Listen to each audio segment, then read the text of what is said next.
Welcome back to our YouTube channel, guys. So for today's video, aalis tayo papuntang Pililla dahil isa sa wishlist ni Jibon para sa kanyang birthday ay makita in person yung mga naglalakihang windmill na nakikita niya mula sa Zigzag Road.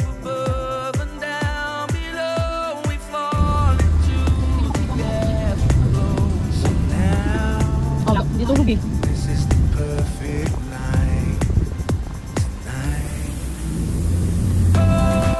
Paakyat pa lang ay busog na ang mga mata mo sa mga tanawin na nakikita sa daan pa lamang.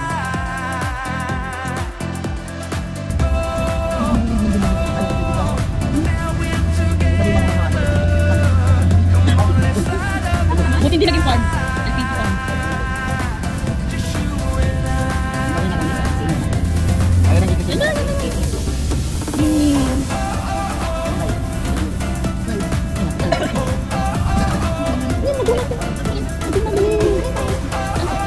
Nagumalik ka na?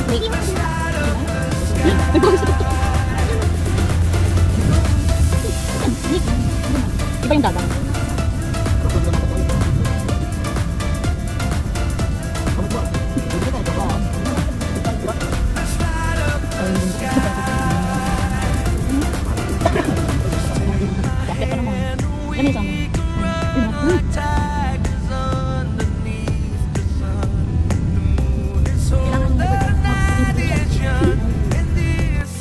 At ilang sandali na nga ang dumaan at nakarating na rin kami sa Santis Farmhouse.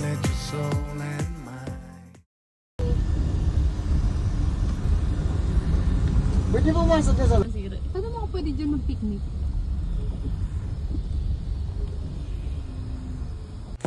Eto na guys, welcome to Santis Farmhouse! Napaka-presko ng hangin dito at napakalinis at napaka-relaxing. Doon.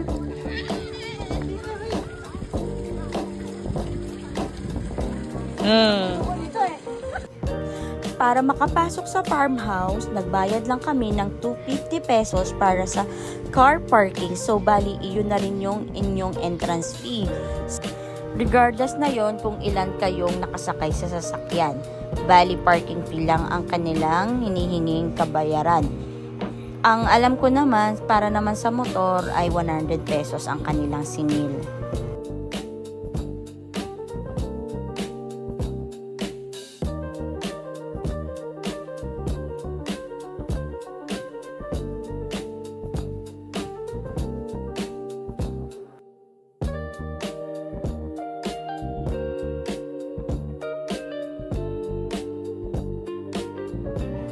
Napakalawak nga ng kanilang view deck kung saan tanaw na tanaw mo ang Laguna Lake.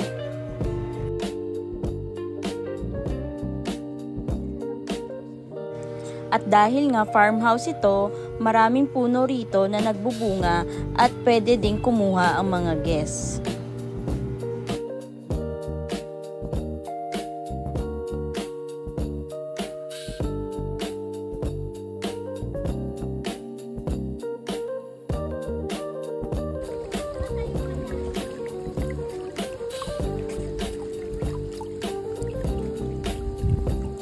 Magic!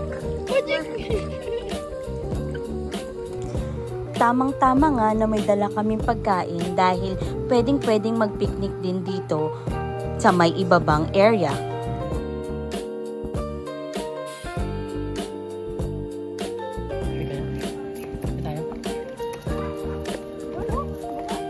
Ma!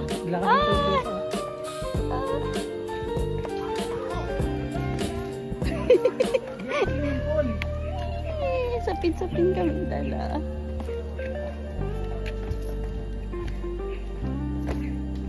Hala, may malaking pugo. So, ganito nga ang itsura ng kanilang picnic area sa baba. So, marami din naman mga tables and chairs.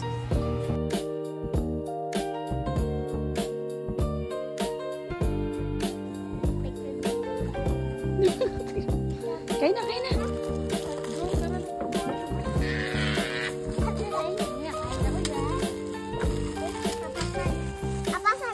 Apasak.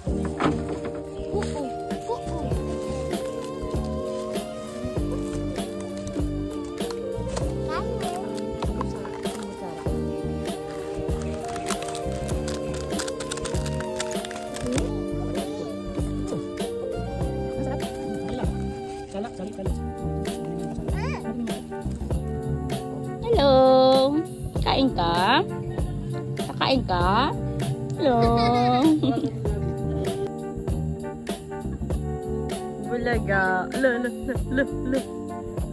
Hala, madumi dyan.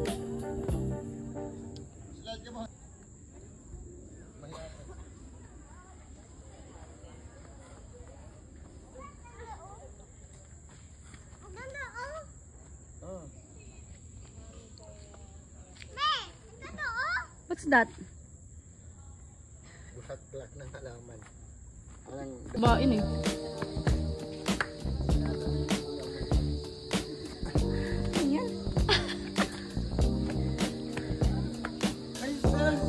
Hala, dapat araw-araw ka nandito. Kalin.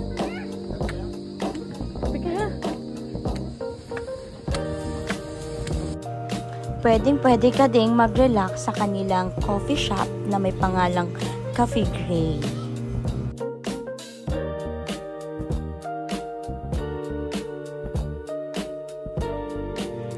Alfresco nga ang style ng coffee shop na to. Perfect na perfect sa mga gustong magmuni-muni.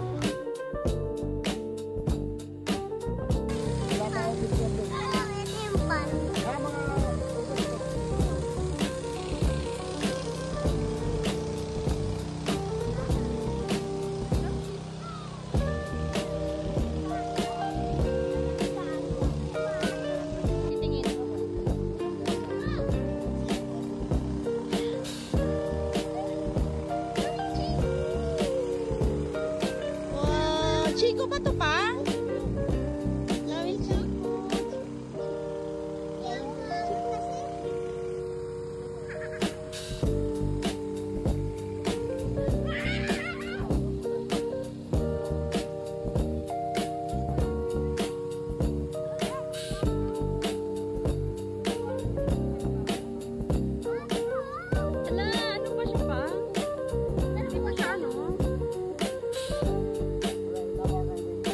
Pati nga tong mga anak ko ay willing-willy sa pamimitas ng prutas.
May mga souvenirs ka ring mabibili rito at syempre hindi mawawala ang mga mini windmill.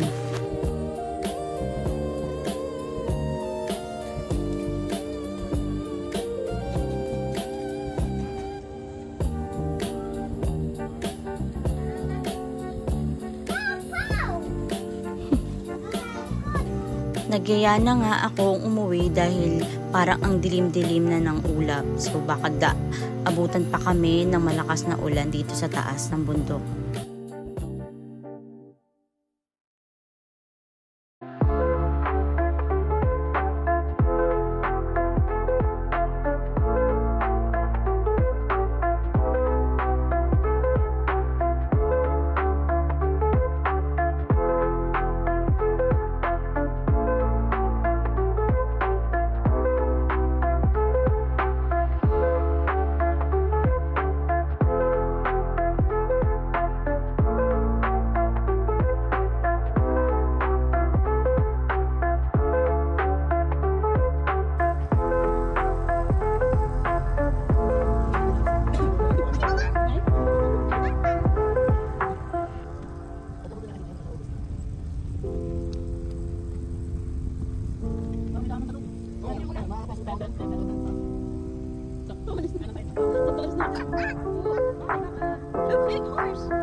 Agaw pansin nga ang mga naglalakihang chicharon na nakadisplay sa daan. So kahit malakas ang ulan, bumaba kami at bumili para tikman.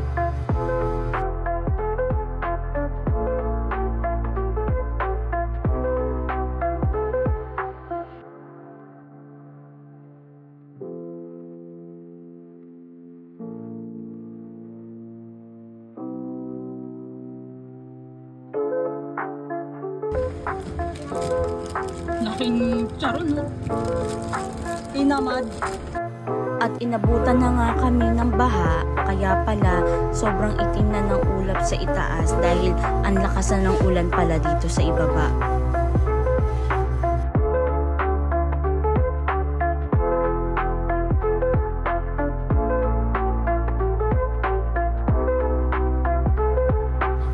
Wala kaming naging choice kundi suungin ng baha para makauwi na rin dahil pag tumagal pa kami baka lalong hindi na kami makadaan.